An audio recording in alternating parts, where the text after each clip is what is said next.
and welcome to Soap Secrets. Now, our resident soap expert Claire Ruck is on annual leave, so you might remember that we spoke to Rachel Lucas a few weeks back, and she's back now. Hi, Rachel.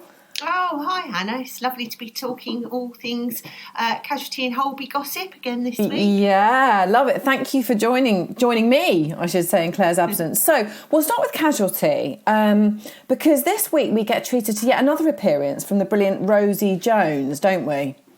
Yes, that's right. So she's back. She appeared before, as you remember, as Paula, and she was a struggling mum-to-be, and her previous appearances have been really sort of like heartbreaking performances, and this episode is even more so, if that's possible.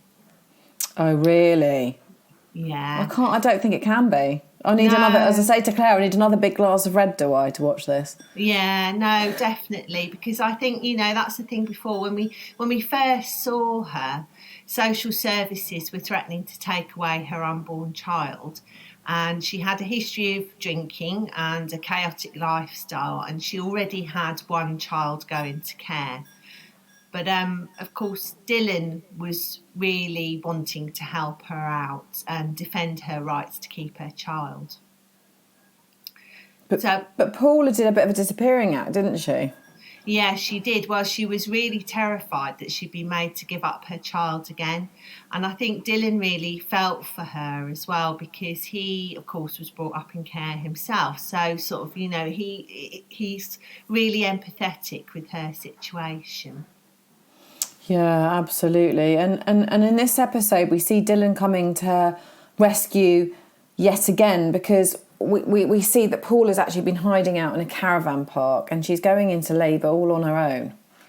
Yeah, I know. So obviously after she did this runner before, when she was still pregnant, we didn't know where she'd gone to. Yeah. But what we see is that she's been hiding. She hasn't been getting any kind of treatment while she's been pregnant, because she's too scared that they're going to take her baby away. And of course, when she goes into labour, it's starting to be complications. Fortunately, there's a neighbour who hears her cries of distress, and she realises that she's in big trouble, and she does manage to call an ambulance. And then, of course, Dylan turns up with Jan to help her. I suppose this is the bit that I feel like might be heartbreaking, because the question hanging over this episode is, can he actually help Rosie keep her baby? And I know we all want a happy ending for poor Paula, but given the scenario, the circumstances, the suggestion is that that's doubtful. Yeah, and I do wonder that. I mean, I'd, like a happy ending for her as well. And I think she has obviously really been trying to get herself together and sort herself out so that she can prove that she can be a good mum. But because of her past history, obviously social services do have to think about the baby, and they have to put the baby's welfare and safety first. But, this is for now, sort of like, hopefully perhaps in the future, maybe Dylan will be able to give Paula a little bit more support. Obviously, Rosie's yeah, absolutely. Yeah. And of course, her return means that we see her very sort of awkward social worker back again, don't we? I know, Addy, he's really sweet, so it's quite good. Obviously he's coming back for, again, kind of very sad and difficult circumstances, but he is sweet. And when we saw him before, we could see there was quite a lot of sort of flirty banter going on between him and Marty. Yes.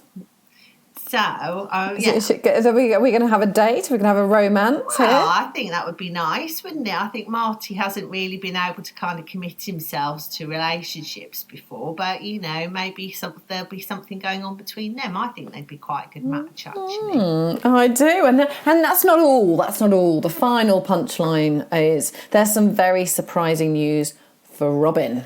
Yes, so this is a big twist coming for Robin, sort of like we see her getting some news about something, But is it the kind of news she wants? Is she going to be happy, or is she going to be a bit alarmed about it? This is something we And you're not going to find give me out. any more, are you, Rachel? You're going to do a Claire on me and not tell me any more, and I've got to watch. I know the drill. I know. Well, I don't want to spoil all the surprises. Okay, so I'm going to try and eke more out of you on Holby then. I've done a rubbish job in Casualty to try and get any more out of you. Holby, we really are counting down the episodes now, aren't we, until the last ever Holby in March. It's not far away. It's not far away now, and I feel that sort of like every week is sort of like as we move through the episodes, you just kind of always got that a little bit in the back of your mind that many more to go now. So we really have to really appreciate them and make the most of them. Yes, absolutely. Absolutely. And we can never have too much Jack. We know that. And she may be facing huge problems in her own life because of this brain tumour, and it's so sad to watch, I think.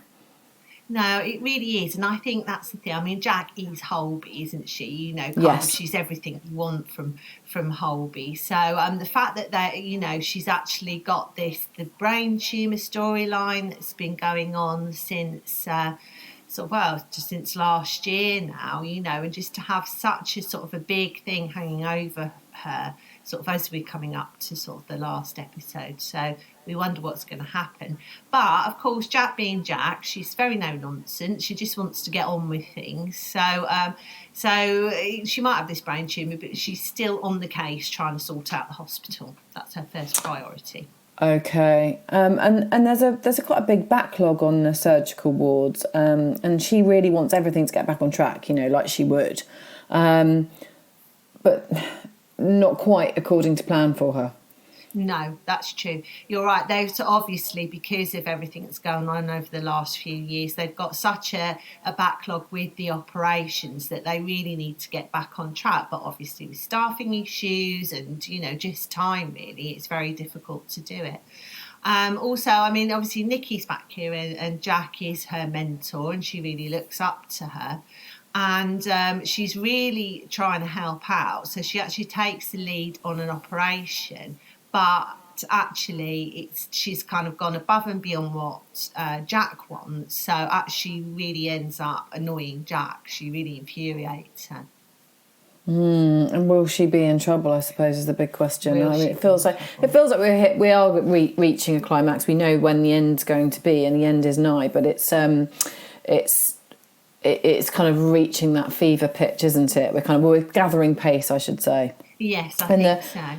I mean, they're very good in these in the hospital dramas, particularly because they really kind of try and imitate what's going on in the real world. And we do know, we read in the press, don't we, that there is a backlog of operations, and it's not going down well at all. And it's kind of showing the other side of how they're coping with it. And it's not going down well with Donna at all, is it? Because she feels like everything's in chaos and it's just too much to manage. Yeah, it's too much for her.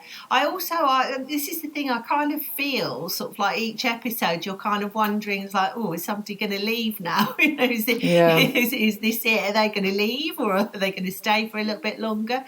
But they're calling it Operation Black Backlog, and you're right, it is very much what NHS is facing at the moment, and I think it's very good to bring up these issues.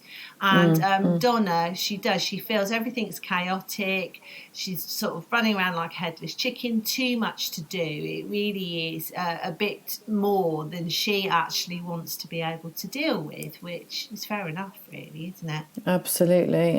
And that's not all, because we have a very familiar blast from the past, which is going to be really exciting. Now, are you going to tell me who?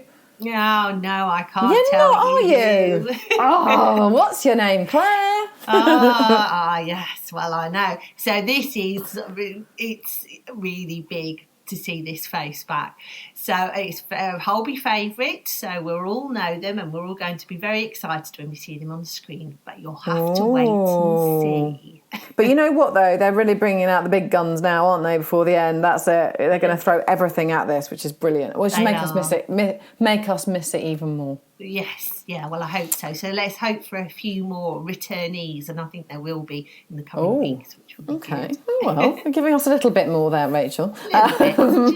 Well, thank you very much for listening. That is your soap update, I'm afraid. We will be back next week with lots more gossip, and I will be attempting to wheedle even more out of Claire yet again and probably fail. See you next week.